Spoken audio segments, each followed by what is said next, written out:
Assalamualaikum warahmatullahi wabarakatuh. A'udzubillahi minasyaitonirrajim. Bismillahirrahmanirrahim.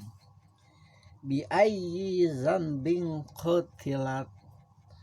Karena dosa apa dia dibunuh? Terjawab sudah ternyata pertanyaan yang Allah berikan kepada bayi-bayi yang dikubur hidup-hidup, khususnya bayi-bayi perempuan di zaman Rasulullah.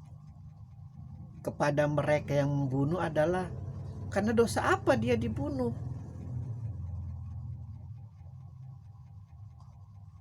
Kita meyakini bahwa bayi-bayi itu masih memiliki lembaran yang putih, belum ternoda satu debu kemaksiatan pun di dalam dirinya.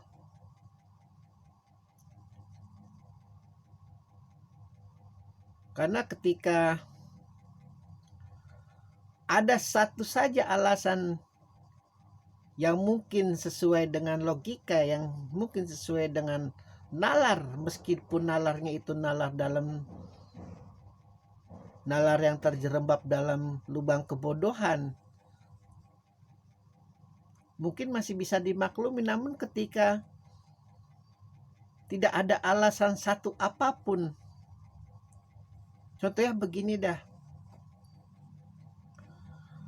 ketika manusia membunuh dalam kondisi yang sedang berperang, sedang berkelahi, atau dalam kondisi dendam, dalam kondisi amarah yang luar biasa, itu kan ada unsur klaim dia, aku sedang marah karena si fulan ini dijelaskan dosanya. Di dalam pandangan logika dia, di dalam pandangan hawa nafsu dia, kemarahannya itu diungkapkan di hadapan Allah. Namun ketika Allah bertanya, karena dosa apa kau membunuh anakmu sendiri yang masih bayi itu? Apa yang dia lakukan kepadamu?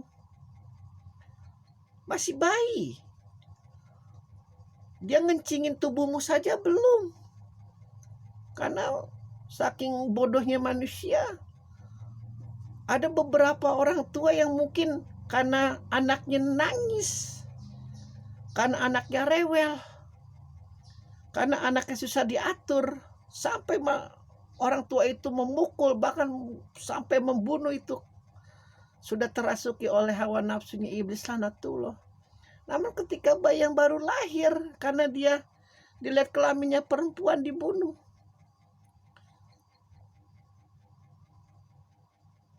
Dosa apa yang dilakukan oleh bayi itu kepadamu?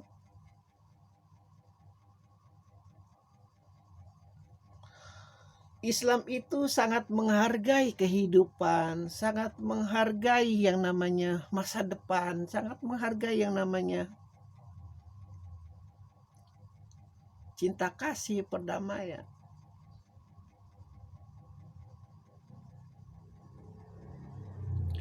Ada cerita di mana Khidir membunuh seorang anak kecil ketika Musa merasa dirinya adalah nabi yang paling Allah sayang, nabi yang paling Allah muliakan. Dan Allah membantahnya, engkau nggak ada apa-apanya dibanding nabiku yang lain namanya Khidir, kau ketemu saja dengan Khidir. Lalu dalam perjalanannya Khidir itu melakukan hal-hal yang aneh di mata Musa. Salah satunya adalah membunuh seorang anak. Musa tidak terima. Kenapa kau bunuh anak itu? Apa salahnya kepadamu? Lalu Khidir menjawab, karena kedekatan aku dengan Allah, maka Allah memerintahkan aku untuk membunuh anak ini. Karena anak ini jika tidak aku bunuh sekarang, kelak nanti dia akan menjadi penguasa yang zalim, akan menghabiskan banyak manusia. Jawaban Khidir itu menyentil Musa. Sedekat itu kau dengan Allah? Iya, menceritakan tentang masa depan anak ini kepadaku dan aku diperintahkan untuk membunuh. Jadi kalau engkau marah kepada aku, berarti engkau juga marah kepada Allah.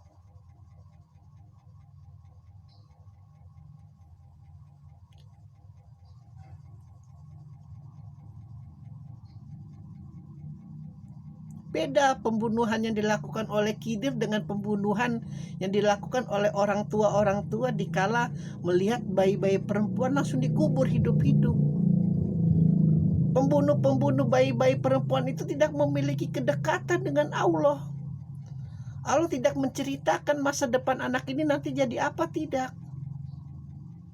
Allah tidak menceritakan bagaimana nanti kelak anak ini akan menjadi biang kerok atau menjadi apapun, tidak. Hanya karena kebodohan kaum jahiliyah itu yang merasa rendah nilainya di mata masyarakat jika memiliki bayi perempuan.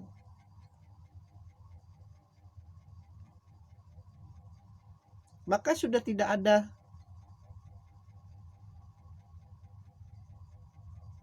apa sih istilahnya, tidak ada pembelaan lagi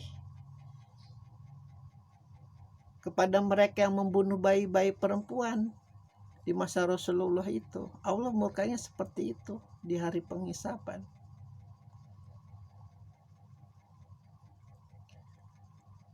Dan Allah sama sekali tidak merasa merendahkan tempat yang tertinggi untuk mengurusi hal-hal semacam itu, hal-hal yang remeh-temeh, sebagai Tuhan yang maha besar, maha mulia, maha agung. Karena memang para nabi itu dari sejak Adam sampai Rasulullah pada dasarnya adalah untuk membela perempuan, tidak ada selain itu. Adam diturunkan mengikuti Siti Hawa yang terjerembab ke dalam godaan iblis untuk memakan buah kuldi.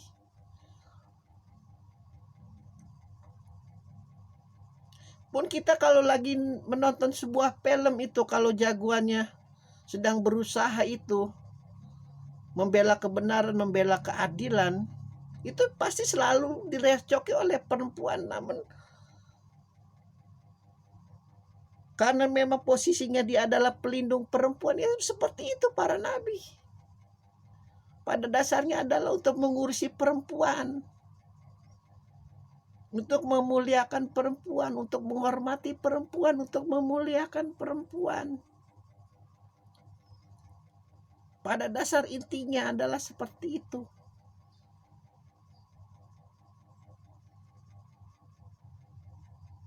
Bahkan Rasulullah mengatakan baik buruknya sebuah negeri itu tergantung perempuannya. Jika perempuannya buruk, maka negeri itu buruk. Jika perempuannya baik, maka negeri itu baik. Sumber daya alam semesta ini tidak akan berwarna tanpa perempuan. Karena pada dasarnya yang namanya lelaki itu selalu senantiasa mencari tempat yang paling, apa ya istilahnya, mencari tempat yang paling mendekati tempat yang paling mulia itu apa? Seperti Ibrahim, di mana Tuhanku, di mana Tuhanku. Senantiasa mencari Tuhan, Tuhan, Tuhan, Tuhan. Makanya selalu imam itu pasti lelaki. Di dalam keluarga pun pemimpin rumah tangga, walaupun dia tidak memiliki kemampuan finansial mungkin atau apapun itu, pada dasarnya dia adalah pemimpin rumah tangga. Tidak bisa tidak. Akan terlanggar, akan tidak seimbang alam semesta. Feminisme yang disebarluaskan itu, jika tidak ada remnya, jika tidak ada pembatasnya, itu sangat menodai sebenarnya dari logika-logika Islam. Sekarang sudah tidak cukup untuk menjelaskan hal itu. Karena dosa apa dia dibunuh? Allah bertanya kepada pembunuh bayi-bayi perempuan. Allah janjikan kelak di hari penghisapan, di hari kiamat akan terjadi hal semacam itu. Alhamdulillahirabbil alamin.